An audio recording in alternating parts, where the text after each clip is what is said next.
disorganized, but hey, it's all about getting organized anyways. But ACORN is an acronym. It stands for the Association of Community Organizations for Reform Now. What we do is we build local neighborhood organizations. Currently we have chapters in Britannia, Vanier, Mechanicsville, and South Ottawa, and a new one is coming in Carlington. We organize low to moderate income communities for change. How do we do it? Door to door. We do it grassroots method of community empowerment. We talk to the people, we find out what their issues are, and we try to address them. Over 4 years, we've grown to 9,000 community members, and we hold dozens of events each year. We focus on developing strong community leaders. We give classes in leadership, in organizing, and we try to build people up so that they feel that they have the power to take this on themselves.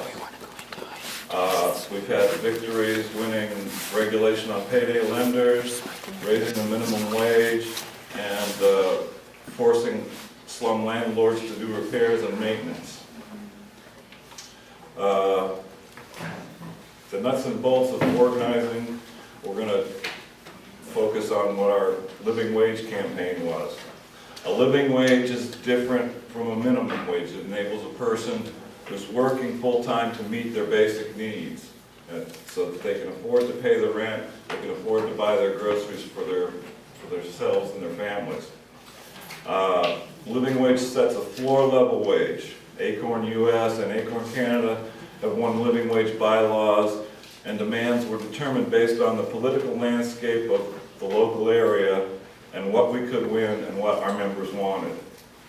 Some living wage campaigns included across-the-board wage increases in a city. Some only included where public dollars were being spent, including service and public workers. Some included more than shelter, housing, and clothing. Some included part-time and full-time workers, and some included benefits. Your campaign should be determined by your base affected by the issue. What is winnable in the given city, and sticking to the number. In our case, we had to make some tough choices. We picked something we could win, or thought we could win. Often organizations spend a lot of time debating perfect numbers to fight for, but our members realize you can't spend too much time on that. Instead of pushing up the wage bracket was the most important issue.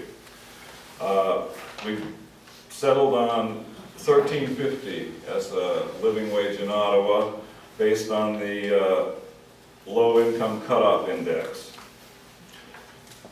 We fight first for the full-time workers in connection with public dollars. We based our campaign demands on past victories where the former U.S. ACORN won legislation at municipal levels in over 140 cities, focusing on the issue that those public dollars shouldn't subsidize a poverty wage. Correct. We set up meetings and built a list of coalition of supporters, both likely and unlikely, from local ethical business leaders, churches, unions, and other anti-poverty organizations. Our staff did living wage canvasses in swing wards where counselors were on the fence to ask citizens to call or email their counselor and sign a petition.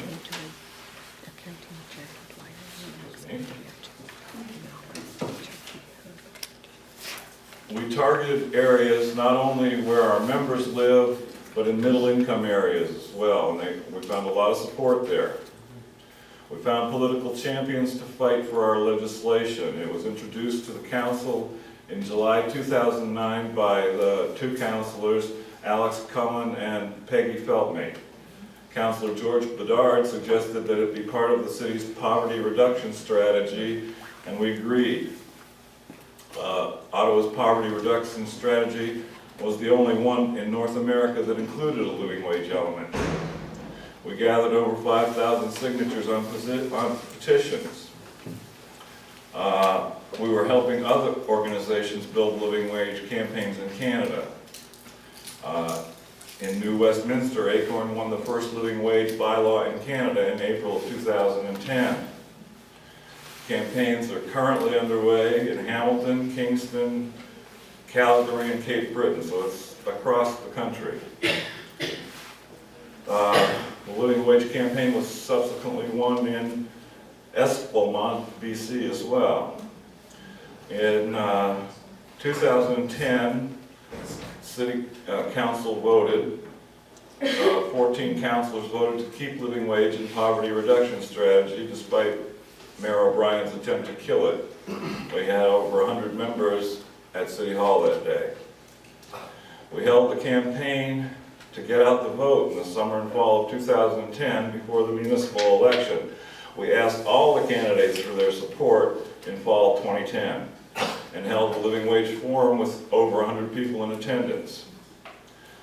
But the political landscape changed in 2011 with the new council. We lost supporters and many new councilors got elected who explicitly stated in their campaign their opposition to living wages. We couldn't catch up fast enough. The makeup of the Community and Protective Services Committee, where the bylaw change first had to be approved, had changed, and that made it even harder to get it before the full council. But there were some councilors that did support us. Unfortunately, the only part of the city's poverty reduction strategy to survive was funding for affordable housing, and that was only because of the $25 million that was downloaded from the province for that purpose. To show his government commitment to this issue, Mayor Watson took $11 million off the top to put into the general till so that he could keep his tax promise, and so only $14 million of that $25 million is going to go to housing. In June 2011, the poverty reduction strategy was disbanded when our campaign was couched. Then the Community and Protective Services Committee accepted the strategy not to go further and voted against public consulting with the community around what a living wage should be. While this campaign is temporarily on hold, we will ramp it up again for the next municipal election. As I said, we work locally. We find things that we can do locally. They may have implications for other places. And across the country we see it happening. But you have to organize at a local level and build from the ground up. We've built a massive list of supporters. We grew our membership. Our leadership became highly engaged in municipal politics, and we helped our BC members build their campaign and win. We got national media coverage. We sparked many groups to fight for this, and working together, we built strong alliances, not only with anti-poverty organizations, but with the unions and their memberships, church groups, and civic organizations. We have to make a commitment to continue working for social justice and an equitable, sustainable, inclusive economy. Yes. Bravo.